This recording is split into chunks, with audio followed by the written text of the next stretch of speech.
Hey dudes, it's PDubs. Thanks as always for hanging out upstairs with us and checking out the channel. On today's episode, we're going to look at the 1942 New Wave Toys RepliCade. I know, you've probably seen a dozen reviews on this product, but mine showed up. I was out of town, and sure enough, I wanted to get my review in. I did pay for this unit out of my own pocket. Super excited, and I love the fact that New Wave Toys, when it comes to packaging these, I've never had an issue with any of their RepliCades. You always get a box within a box within a box, and sure enough, when you get to the main box, these boxes are absolutely gorgeous, especially if you collect and keep the boxes.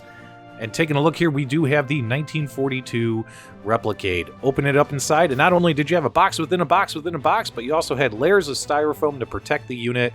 Job well done. There's an awesome instruction booklet on how to use the unit, as well as bonus sticker and those little mini quarters as well, which they usually include with their units. Taking it out here, as you can see here, very well padded, very well protected, no damage to my unit whatsoever. Don't forget to lift that flap if you order one of these. Make sure you grab your little mini controller that comes with it, as well as the two micro USB to USB cables, one for charging, and then the other one is to wire in that controller if you wanted to play with it. Taking a look at this little mini controller, it's very clicky joystick and very clicky buttons, and it actually feels really, really good.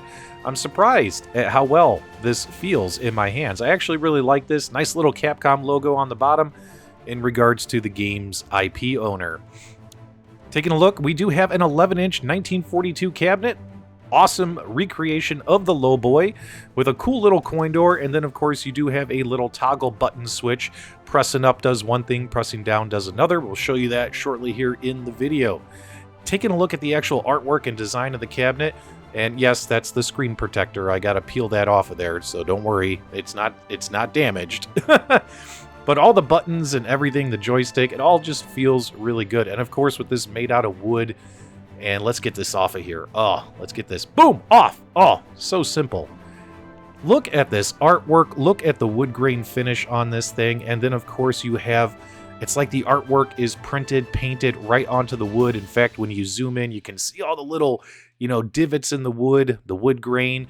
It actually just adds to the authenticity level. In my opinion, this is probably one of the best designed mini 1/6 scale New Wave Toys RepliCades that they've come out with. And of course, on the back, you got your power button, you have your volume up and down toggle, and the speakers sound pretty decent on this one as well on maximum volume. And then of course, on the bottom, you do have your little HDMI. If you wanted to do HDMI out, you do have the micro USB for charging, and then two USB ports for those controllers. This thing is absolutely gorgeous from every angle that you look at. This thing is definitely going to stand out amongst your New Wave Toys RepliCade collection if you do collect a bunch of these. I'm absolutely in love with the way this thing looks. I can't wait to fire it up and check it out. Now, typically, as I've mentioned in prior content, when it comes to mini arcades or micro arcades like these from Numbskull as well as from New Wave Toys and others, these are typically, for me, these are just display only pieces. I really don't play these all that much. I just like to look at them as well as show them off if I ever did have people over.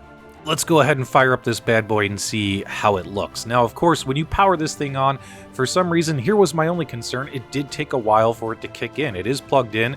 It was nearly fully charged out of the box, but I plugged it in anyway just to make sure, and there goes the marquee, as this thing does come with a lit marquee that looks gorgeous. And then it'll immediately hop into the main menu for starting 1942. You do have to hit the toggle switch on the main unit in order to access the other game. This does include two games. It comes with 1942 and 1943, the real arcade ROMs. And sure enough, you can just use the coin button, if that toggle switch on the bottom.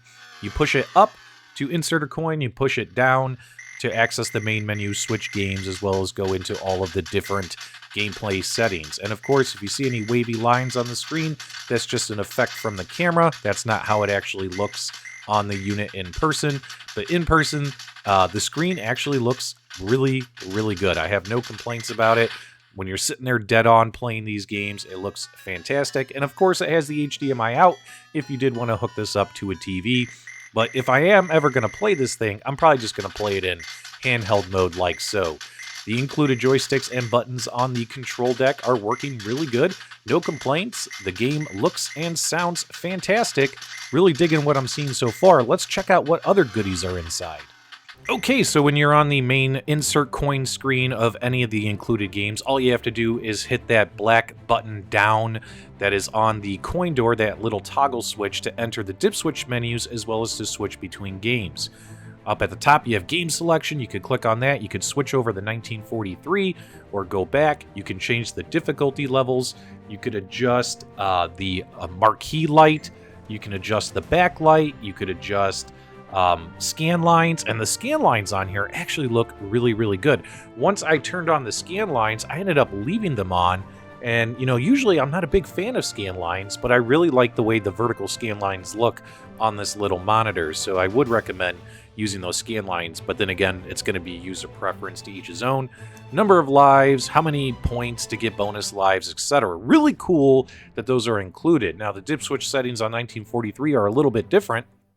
All right, heading over and checking out some gameplay of 1943. I gotta tell you, I love 1942, 1943, 1944, etc. Love this series of classic arcade games. These are really, really cool games in my opinion.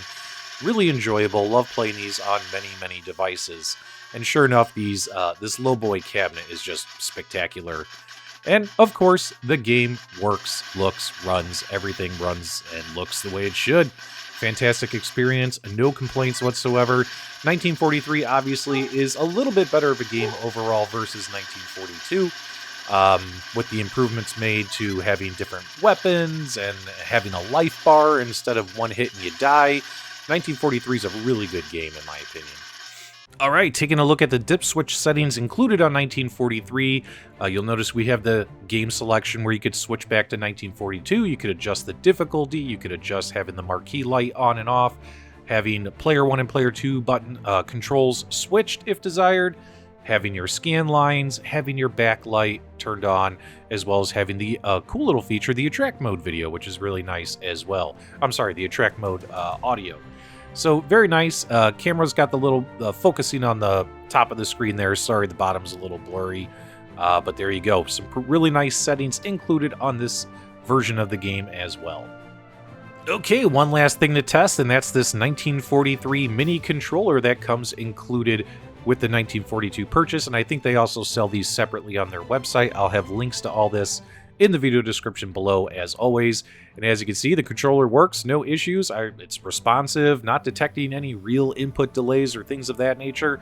And of course, it's trying to get used to it at first because the buttons are so small and the joystick is so small. Takes a little bit to get used to, just in my opinion, but overall ends up being a good experience playing on that little microcontroller. Me personally, though, I'd rather play on the cabinet itself if I ever play it, which I'll probably only do about once a month, because this is look but don't touch display only, at least in my house. And oh my god, look at how good that light up marquee looks. Yes, that's lit up, but it's lit up perfectly. Overall, this cabinet is absolutely stunning, gorgeous. Probably my favorite New Wave Toys RepliCade that's been released so far, at least in my personal opinion. This particular unit retails for $149 if you missed out on the early sales. Usually with the early sales, you're able to get these for about $129 if you sign up for their email list. I'm sure some think that these are overpriced, but in my opinion, I think that these are worth every penny. New Wave Toys is doing a fantastic job recreating an arcade experience in a 1/6 scale fashion. I want to know what you guys think, though. Make sure you guys leave me your comments and feedback below. As always, guys, thanks so much. If you enjoyed the review, because I would recommend this product, give us a thumbs up on the way out. And as always, guys, thank you for subscribing.